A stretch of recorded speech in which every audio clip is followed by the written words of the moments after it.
And that was Sarafina Okon Umwekwe in Kuje. And as I told you, our reporters are stationed across the 6 area councils, bringing us up to speed with events as they unfold. We will still join Sarafina this time around live in another polling unit in Kuje.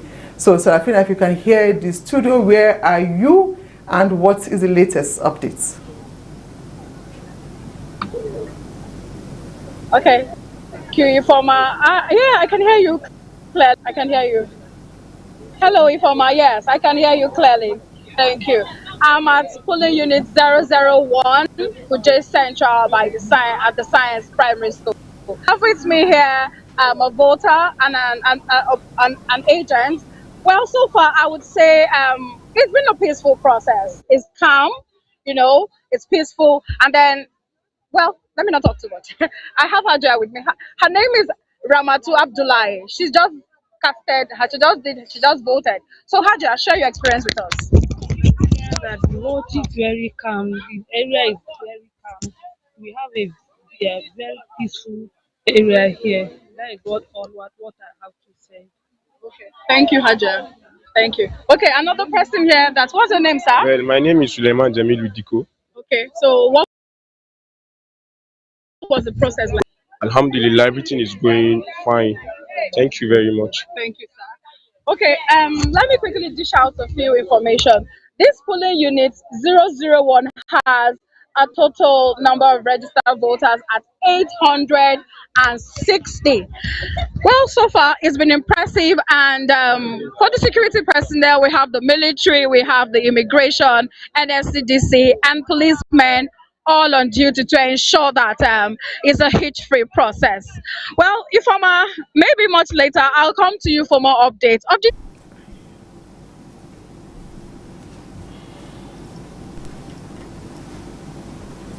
Thank you very much, Sarafina, and please do stay safe out there.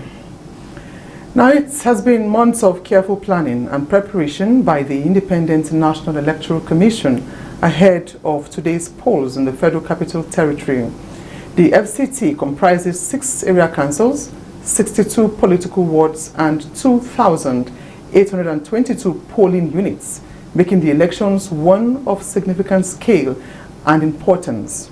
As INEC puts the final touches to its preparation, the Commission disclosed that as at February 10, 2026, it recorded a 94.4% collection rate of permanent voter cards, out of which the 1,680,300 registered voters, a total of 1,587,025 permanent voter cards have so far been collected, an encouraging signal of public readiness to participate in the democratic process.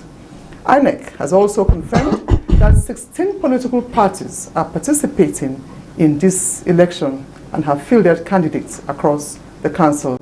Notably, the race includes female contenders for chairmanship position, reflecting growing inclusion and diversity in local governance.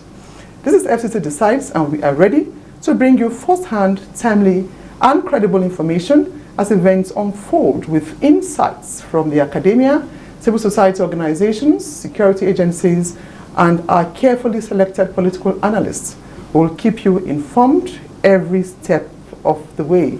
And I remind you that I'm Ifoma Ojinta, and of course I already have a guest in the studio. He is a legal practitioner, Ame Oguche Ame.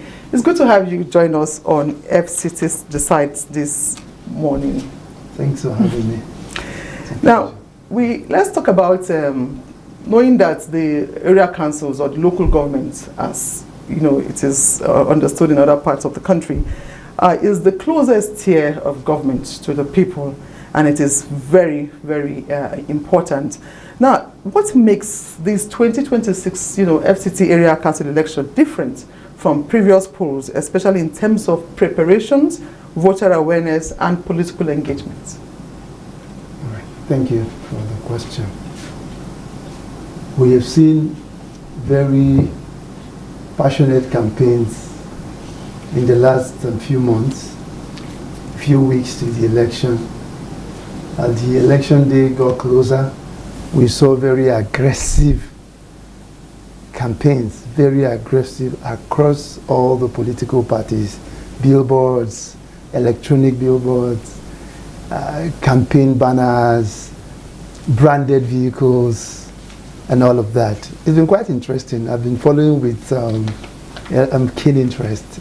You know, the campaigns have been very aggressive, and that's what democracy is all about, allowing people to come out, express their will, canvass for votes, get people to like them, like their parties, and indicate their interest freely without any coercion or negative or external influence. People just freely do. That's what democracy is all about. And it's been quite interesting across, I mean, the FCTs are washed with all kinds of campaign, equipment and materials.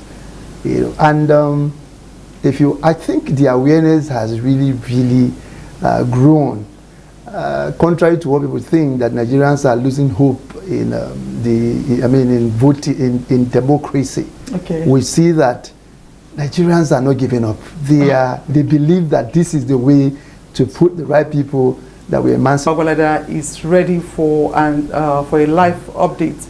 Sandra Akeme Gwagwalada, if you can hear the studio, please tell us what is going on in Gwagwalada and where are you exactly in that area?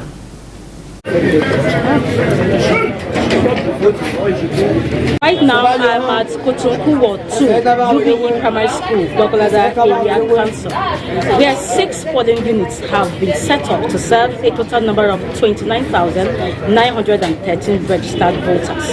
Accreditation and voting has commenced already.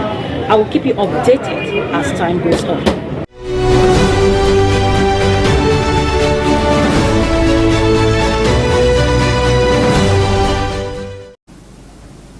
Thank you very much, Sandra.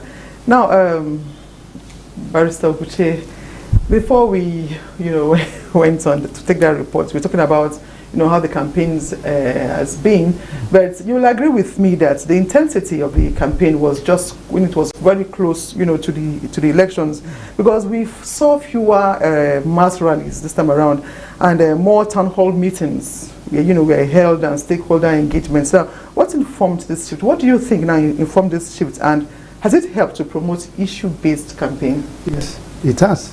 Yes, it has, in my opinion, because the rallies. When you talk about rallies, people take microphones, shout, call a particular party, for example, XYZ, and people will say, hey, and shout.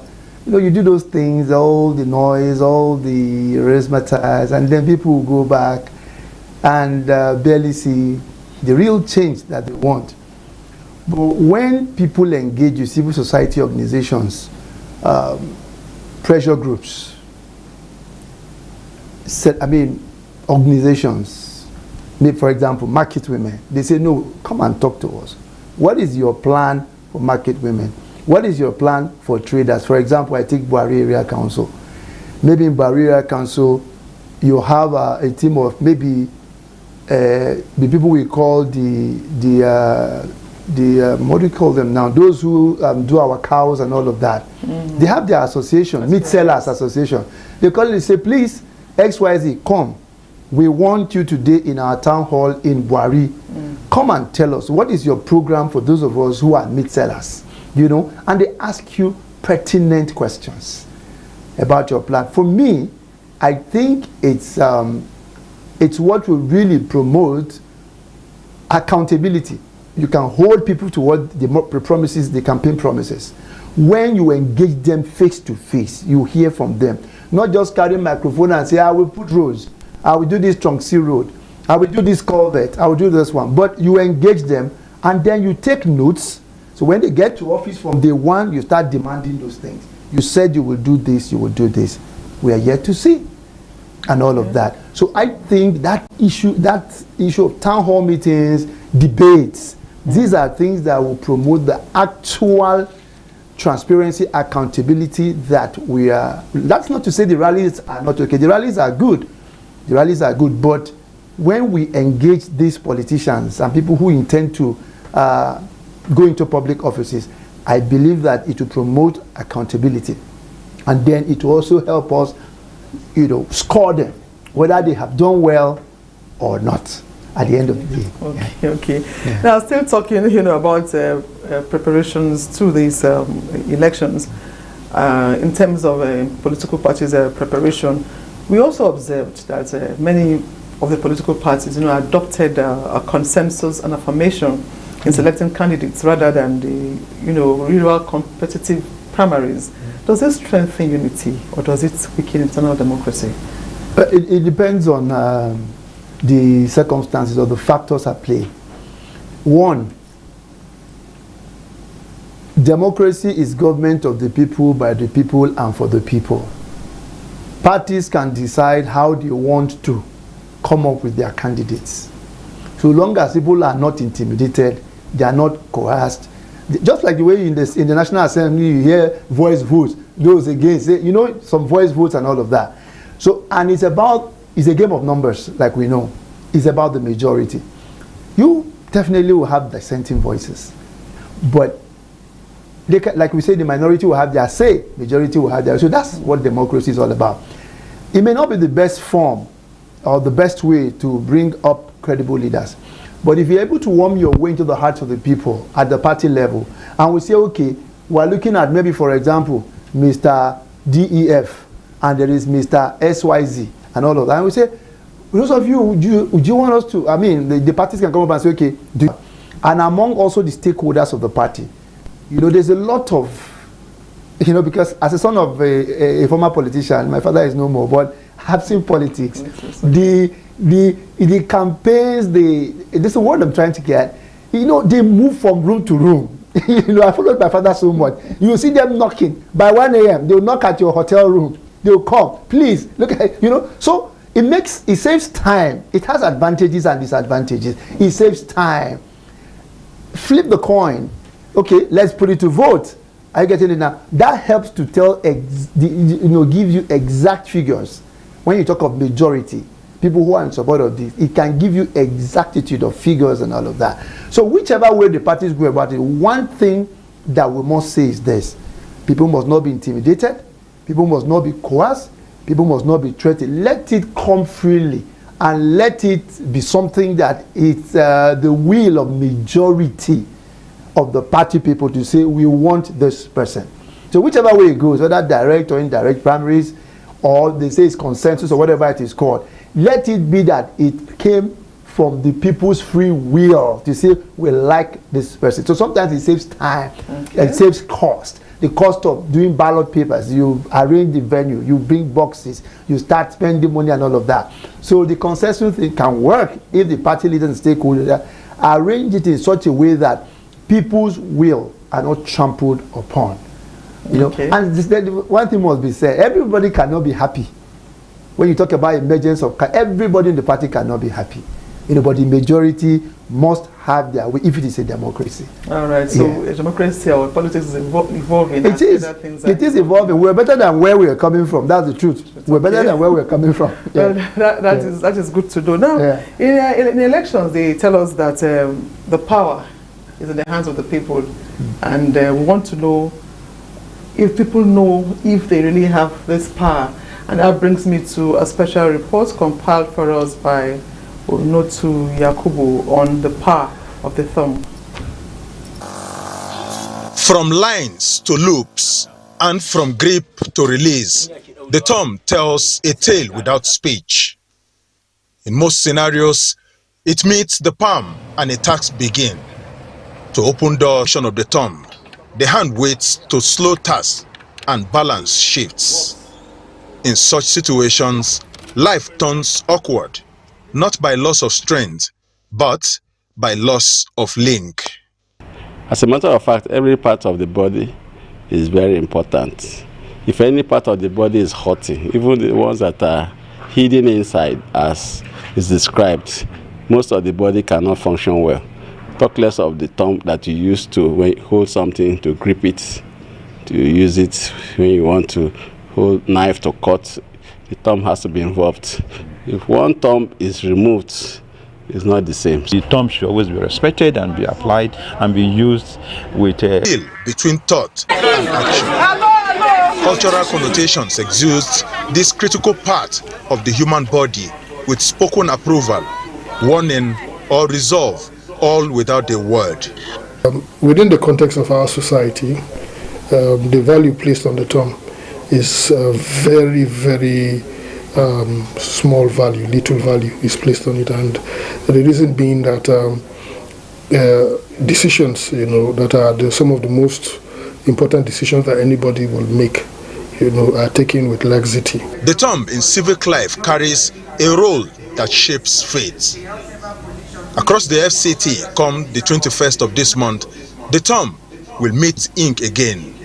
That thought alone will stand for voice and the trust emplaced in leadership. Through these marks, voters take part in plans for the various councils' growth, work, safety, and for shared progress. Every civilized society should respect the term of a human being, because that is what gives the man power to keep you in office or to remove you in office, to support you or to remove you from office. But here in Africa, it's a power-grabbing system that we have, and so the power of the term has been completely eroded. I can tell you the Nigerians, they apply the term without really thinking of the consequences.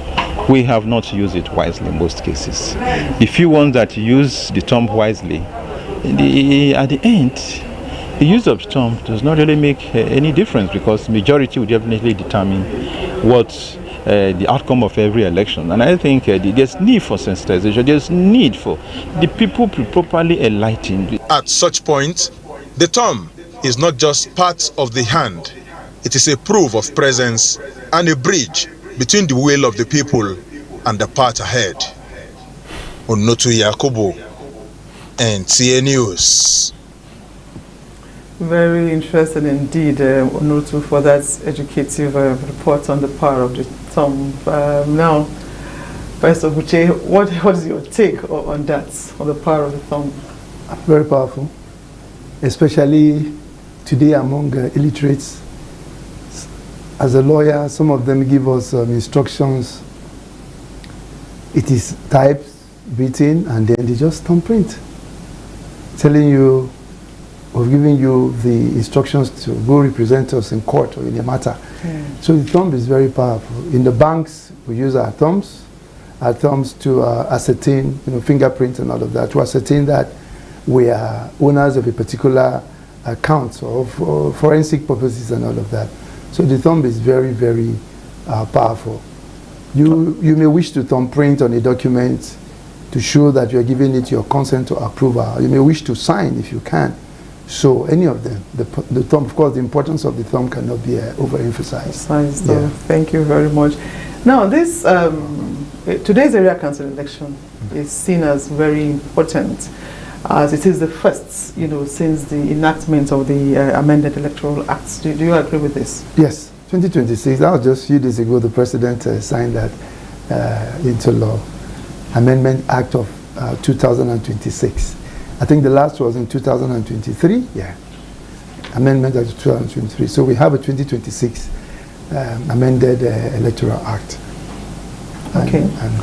Now, this amended Electoral Act is expected to strengthen the electoral process. To what extent, do you think this law will influence the credibility, transparency, and overall outcome of today's polls? Okay, one of the significant things we saw is the electronic transmission of results, and where that fails or does not meet the expected outcome, the manual transmission of election results. So for me, it's a landmark for our elections, because Nigeria is a nation that is guided by laws, particularly written laws. We have our constitution is written, but we have so many of the acts, so many of the laws that guide us at the federal, state, and local levels.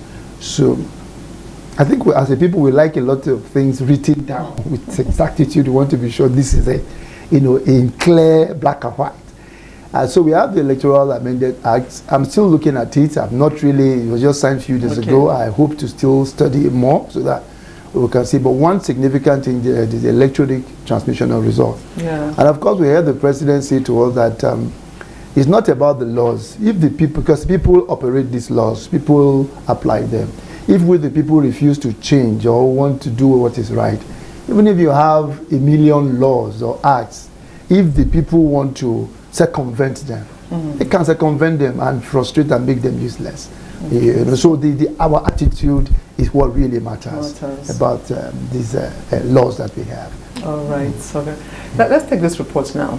Now, it is said that party ideology remains a core pillar of democracy and democratic principles and practices across the world. In Nigeria, parties seek power through platforms that shape governance. But how much does the party ideology in the day-to-day running of political administration? This report by Onotu Yakubu reviews how party ideology has influenced Nigerian politics and how it compares with practices in democratic systems beyond its borders. Political party ideology outlines policy direction and guides governance choices. In Nigeria, registered political parties submit manifestos through party campaigns ahead of elections. These documents address economy, education, security, and social policies. But political commentators opined that after elections, governance decisions often reflect alliances, negotiations, and power arrangements across party lines, negating the ideologies professed to canvass support of electorates. If you look over the years, discover that the political parties are not, they are not stable. Most times you discover that the leaders of the political party or the members of the political party are privileged, tend to thrust their ideology on the party, and that leads most time to conflicts. And the citizens seem to not be part of the system, so the ideology is supposed to be tailored towards the need of society, and this is not being achieved. These things in Nigeria are not properly defined or kept to. The reason is that somebody comes to campaign on the basis of particular manifesto and asks for your mandate, and the person is given under a platform, a political party, who says, for instance, we are progressive. By the time he gets into the post, some situations will arise. You see them, they campaign as if something is pursuing them. In other democratic societies, political parties retain defined policy positions across election circles. Party disciplines regulate members' conduct, including voting behavior. Defection from party attracts sanctions, while party records serves as tool for voter assessment during elections. So it's about core values. If you take out legislation, you talk about the value system. The Nigerian political system is such that there is no value. People do not have ideologies. People do not have even principles that you can hold on to. For them, whatever makes them win or hold on to power is okay. And so you cannot hold them to anything. Whatever you say, they tell you they have a choice, they have a right to behave in any way they want to behave. And that's a real problem for us until we begin to imbibe the culture where people sit and behave in the way they have vowed to God and to the Constitution to behave. Then we are in deep shit. This pattern affects accountability within the political system, thereby putting citizens at crossroads with challenges linking governance outcome to party promises. Campaign periods focus largely on candidates, while policy debate receives limited attention. Because the ideology doesn't hold, and in the first place, the issue of ideology doesn't really play a major role in the polity. So, and because you have those problems of lack of ideology, you have too many internal conflicts within those systems, because there are no values within these parties that each leadership or membership can be held up to. And where you lack values, of course, you cannot have a coherent system. As Nigeria.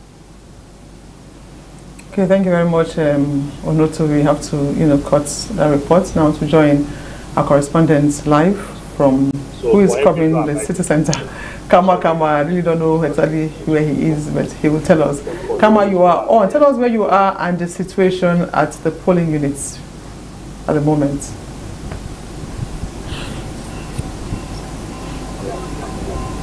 We are in area 10 Gariki. We are coming live from the nation's capital as the area council elections get underway.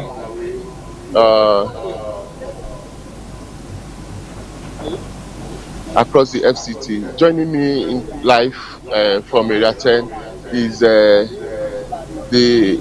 FCT commandant of the NSSDC, Commandant Olushola Odumosu, who has been actively monitoring the electoral process across key locations within the city center. He is here with me to give us situation and share insights from his ongoing assessment. Following this, we will proceed to other parts of the FCT to ensure continued safety and smooth conduct of the exercise.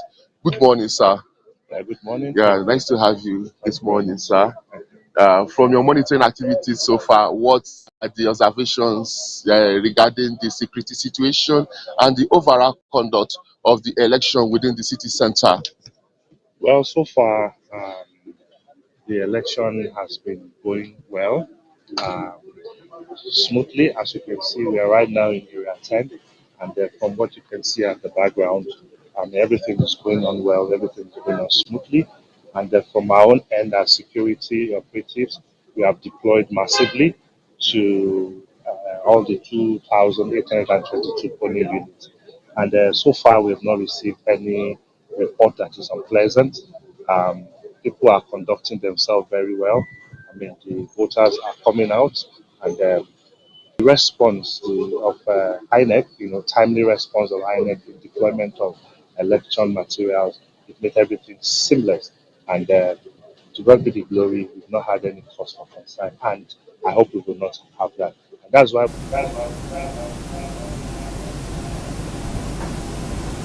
me want to cause chaos or but right now, everything is going smooth. There is peace and order, and there is compliance with the restriction of movement order, and the voters are coming out. Okay. Okay, sir. From here, we have been to some places around the city center. From here, where are you likely to visit again? Thank you very much, Kama, for that live update. We hope to, see you, and we hope to get a clearer and more stable network from you. While that report was going in, we were joined this time around from the civil society advocacy. She's Faith Nwadishi. It's good to have you join us. Thank you for having me. Good morning. Good morning, Nigeria. Okay, I know you're just coming from the field, but before we go into, your observations from the field, tell us we're talking about women participation in politics, as it affects the area council elections. What's your take? The women's participation in politics in the area council is just a reflection of women's participation in Nigeria. Unfortunately, we have not gotten there. There are about 3 women who are contesting chairmanship positions in this FCT election, and those are just the number of women. I know that prior to the election, there were a few more women who had expressed their interest. But you know that it is a political party system, and so during primaries, some of them didn't scale through their primaries. Some of them were not the anointed candidates because they were women. And also historically, women have always been challenged in participating in politics because of the patriarchal nature of our society, and then also looking at the economic aspect of it. So far, politics have been so monetized, and so women don't have that economic power to be able to participate in that, except perhaps maybe they become the anointed candidates from their political parties, and then they will get all of the support. But however, we need to continuously ask that women should still be in the field. It is not enough to say, oh, I'm the woman leader of a political party. If you're the woman leader in a political party, you should demand for a quota. Because that's what the other leaders of the political party, they do. They demand for quota. Whether you are ward chairperson or you are youth leader, whatever, they demand for their quota. So the women leaders also should begin to demand for their quota when it comes to participation. And then we should also be able to encourage our young ones to say, politics is where you can actually go. If a woman can take care of the house, like they say, the man is the head, the woman is the neck that rotates it. In politics, we need a lot of necks to help rotate governance. So women actually should be there in the field and on the table, making decisions for everyone. Okay. I will go to the legal practitioner in the house, Ami Aguchi. I mean, while Faith was talking, you were actually grinning from here to here on this matter. So what do you have to say? Are you in support of what she said? Or you have incidentally, my wife is Faith too. So nice. And if it's Faith, so when I hear Faith, I hope it's not my wife. You see, women are great people. But I may be wrong. I think the women themselves don't believe in themselves. But when you look at the number of voters in Nigeria from statistics, it varies from place to place, but I think most of the voters are women and young people. Women and young people. We had an incident in the National Assembly, particularly in the red chambers recently. A female senator was having issues with the leadership of the Senate. Let's ask ourselves, how many female senators stood by her? And there are cases like that. A woman is coming up, the same women that have more of the votes will not even vote for that woman. Yeah, I'm an advocate. Recently we had, I think it was the Aula, that is the Women Forum, the Aula, I hope I'm getting the abbreviation correctly, the women lawyers in the FCT, they had the agenda. I was there with my friend Dr. Rabs, and I put my signature there that a certain percentage of seats in our elective offices and all that should be reserved for women. I support it wholeheartedly. I empower my own wife. I give her the opportunity to be anything she wants to be. She's running a PhD program today. In my home, she got her master's. In my house, she's doing a PhD. I give her the free hand to do and become anything. So I think that should be one of our policies as a nation. Give the women that slot. Because if you leave it to the men to drag with them both times, they won't even get. If I'm not mistaken, I think currently in the National Assembly, we're even having fewer number of women. Just about 5%. As against what we even had, I think, under the then Senate President Bukola Saraki, if my figures are right. So I support that women should be encouraged. I support that they should be given places. It's already happening in the judiciary. I begin to have like a lot of female judges. Now that's already happening. Gradually, the revolution is coming. Yeah. Okay. So that's good to know. Yeah. So power to the women field. Yes, we have to.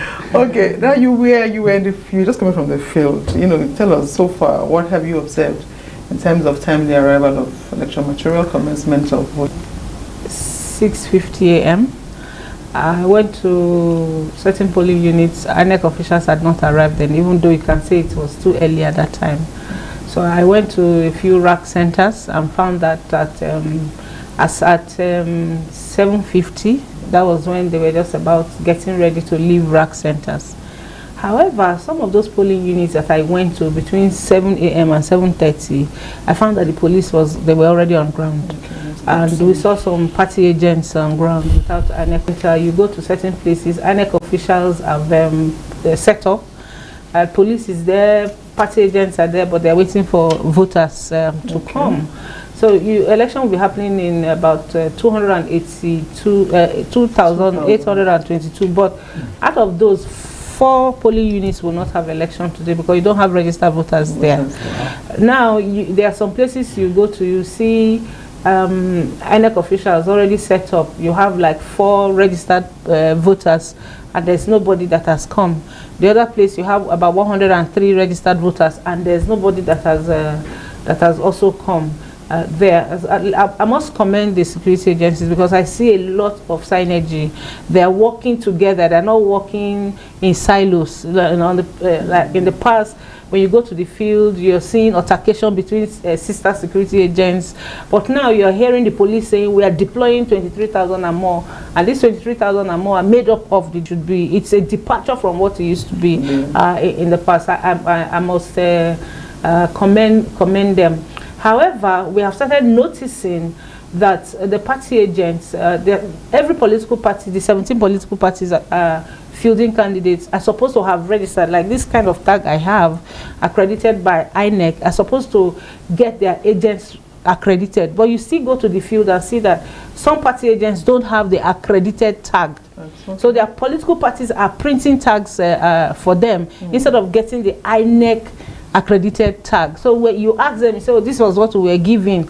It's not everybody that is getting this. But you get other political parties, some have this and some don't even have it at all. I think I thought I should flag that going forward. And then when it comes also to movement, you know that sometimes we like to test the waters to see how people would want to walk the talk. There's no movement on election day, but you're still seeing people moving. Last night, while I was, so it's important that when we have things like this and laws have been made, people should try as much as possible to obey the laws, just like the way people break traffic lights, even when they see the red light. Okay. Thank you for raising those issues, and I hope that the authorities concerned will, spring into action. It's still quite early. And still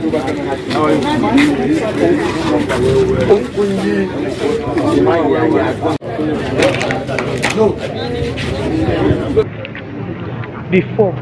From Kwali, we are polling unit 003, Kwali Town Hall, and the election program. With me is Fumi Afolabi, electoral officer. Please, can you just introduce yourself and tell us how the process started and how far you are going? My name is Fumulola Afolabi. I'm assistant presiding officer 3, APO 3. So we commenced this thing by 8:30. We are here before 8. So people are already on ground. So they went to check for their list. So now the election have started. Our briefers working very well. Then people are voting and everything is peaceful. Okay. Please, young man, can you just share with us your experience? I learned you have just cast your ballot. Can you just share with us the experience here? Yes, in fact, I'm the person that casted my vote. Actually, we had a sleepless night and things were moving really well. There's no rankings, no issues at all. And I believe this election will go on peacefully. We have not had any issues at all. With me is also the young man who is an election observer in this polling unit. Please, can you just share with us your experience this morning at this polling unit? I want to be like Minashikani Ojin and we are doing our election successfully. Other party were friends for long, so we don't see any reason that we'll be quarreling. All of us are doing it. So we can't fight this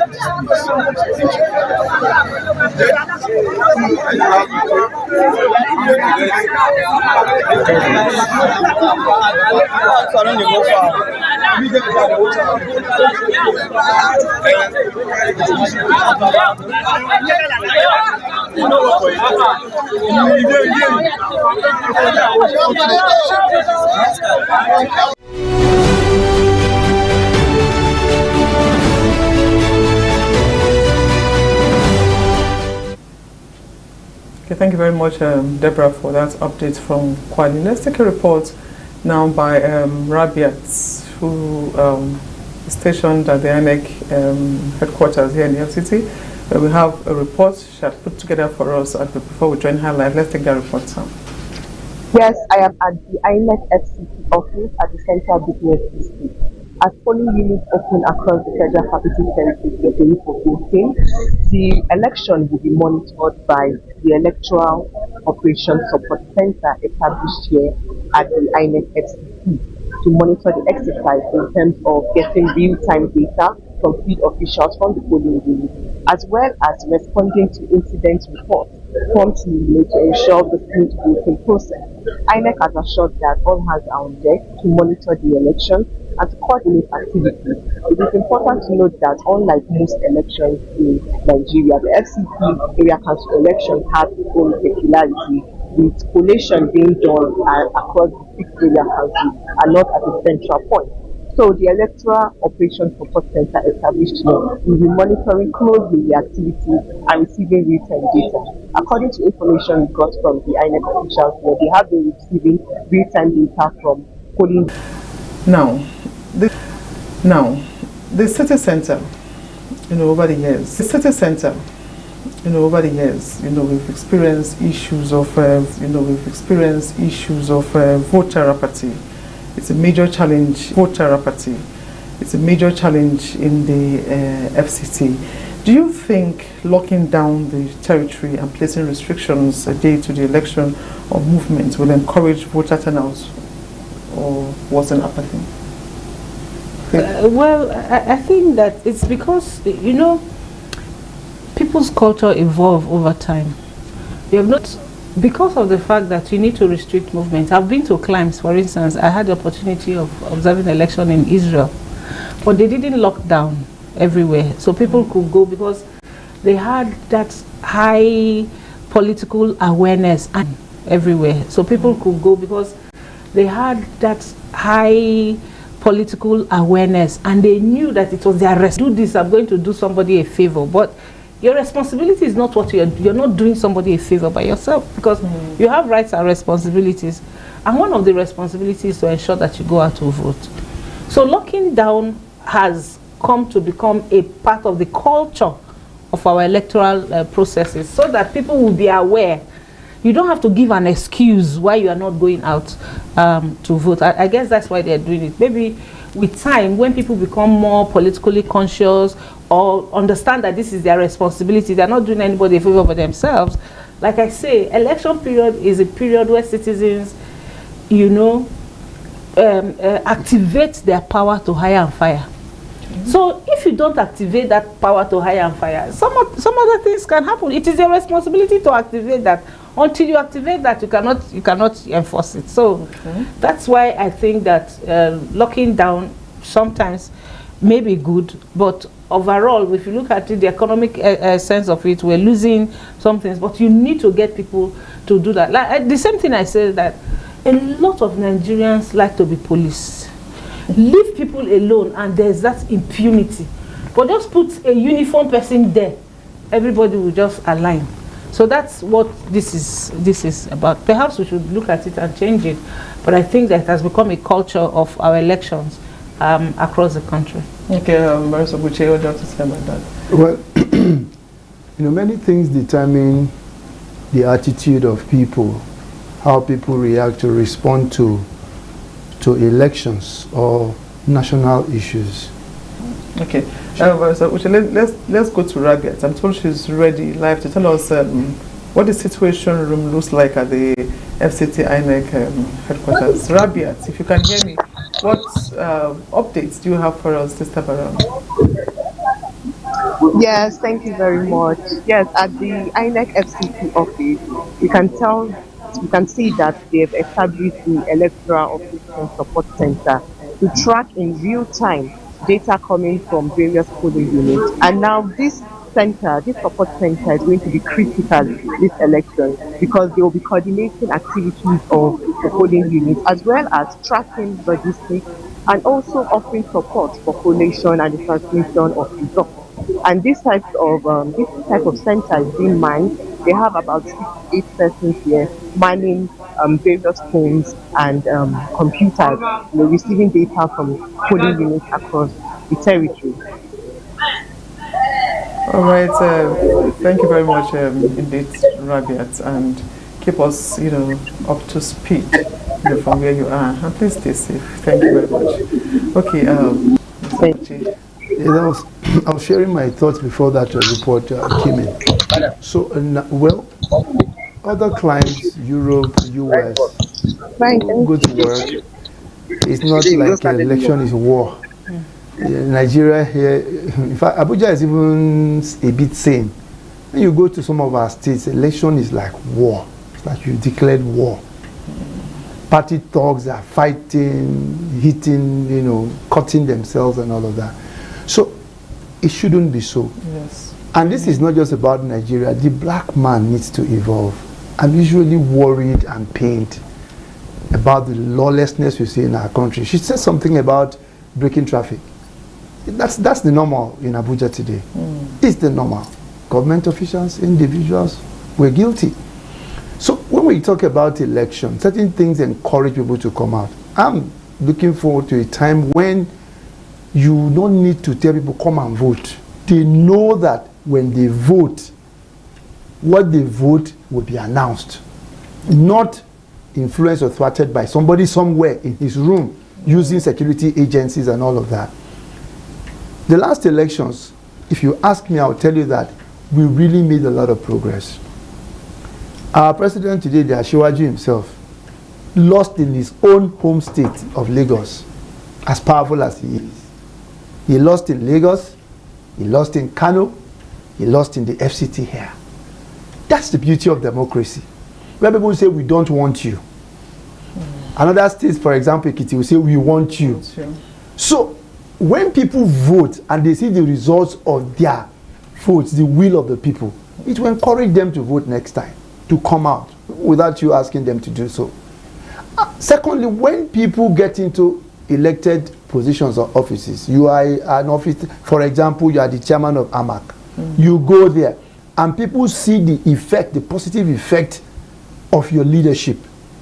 They will be encouraged to come out tomorrow and say, okay, if you have a second term, we're returning you. Or they are saying, we are not satisfied. We are voting for party, maybe ABC, or party XYZ. So when people see the good effect of governance, good policies and all of that, it will encourage people to vote. So the black man needs to evolve. We have a very long way to go. I'm looking forward to electronic voting. In the NBA, we do it, and the heavens don't fall. We do it, and it's announced, and you go. Hey, about people in the diaspora. Can we put our house in order, get the statistics, the exact number of Nigerians, both home and abroad? And even those in the diaspora, they are Nigerians, allow them to vote. If you ask me, I'm for diaspora voting. And then you turn in electronically and it's monitored by very dependable means. I mean, there are people who handle elections electronically online. You get it done. It's transparent. It can be tested. It can be proved. It can be shown. And then we move on from this kind of thing. You shut down the whole city. Nobody should move. For today, yes, I agree with my sister Faith that we have to let just Nigerians. It's like what we understand is force. If we don't force people, they won't do the right thing, and that is very, very bad. We need to come to a point where we have a mind of our own. We know what is good. We do what is good. We know what is right. We do it. So our leaders need to hear this. If you go in there, you're voted, you win elections, and you do the right thing, it will encourage Nigerians. Their votes count. So they will come out to vote. Even without you shutting down the city, they say, election, I don't like this party. He didn't do well. I'm going to vote against him. At the end of the day, they collate it. And the man who has the majority vote is sworn in. It's not every time we have to go to court. Let me add that. When you see that the process is transparent, the votes count, people will start dropping all these litigations. It's because people are dissatisfied. From even the primaries, they are dissatisfied. From their own party, you go to court, you have a lot of pre-election matters. It will be there, it will go all the way to the Supreme Court. But when people see that this thing is transparent, one is one, two is two, people will come out. There will be no need for you to go to court. So I'll leave it at that for now. Okay, all right. Faith, you've been following proceedings, prior to this day. Talking about the voters, how effective, has voter education been, especially for first-time voters in the FCT? I think that's where the challenge is. We have not done enough voter education. However, INEC has been doing a lot especially before this election. We worked with INEC and visited the area councils where we spoke to people and all of that. But more has to be done. And at this point, I truly want to call out NOA. NOA education is part of civic education. Okay. Even though the Electoral Act also gives that mandate to INEC to conduct civic education. But I think that if they collaborate more with National Orientation Agency, the media will do their part, civil society will do our part. There's a lot. Because you find that, for instance, in this election, you have over 1.6 million registered voters. But out of the 1.6 million registered voters, you have over 500,000 that is between the age of 36 and 49.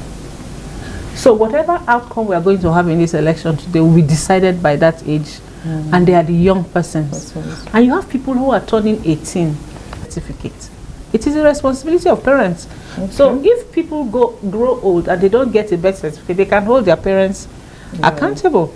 But if you grow old and you don't have a PVC, you should hold yourself accountable. You need to be able to do a lot more about that. I know that you have to either have your fingerprint, and we know that even the most identical twins, they have different fingerprints. That's true. Your vision that is happening, the whole narrative about our votes not counting is not holding water as much. Because when you stay at home, you don't come out to vote. You have actually voted for who won. Because we have seen people who won elections with a margin of 1,000. And imagine 1,000 people didn't come out to vote. It means that that person will sail through. Even less than 1,000. Yes, even less than 1,000. Even governor today, less than. Exactly. So people should make that effort, because every effort that pays. But you have to continuously do that. In our homes, we all have issues. As individuals, we all have issues, but we continuously work to be better. What we have to do for Nigeria is that we must continue to be in that process. People say, oh, Nigeria has happened everywhere. It happens everywhere. But when you make that effort, especially starting from the individual, before you know it, we will get to a situation whereby we don't even have to block the roads or call a public holiday because there's going to be an election. Okay. Barrister Buche, talking about Abuja education, we talked about the role of INEC and that of NOA. You know, what are the civil society organization and the media? You know, what roles have they played? I know this civil society. Politics in Nigeria, if I tell you, like I said, I'm son of a former politician.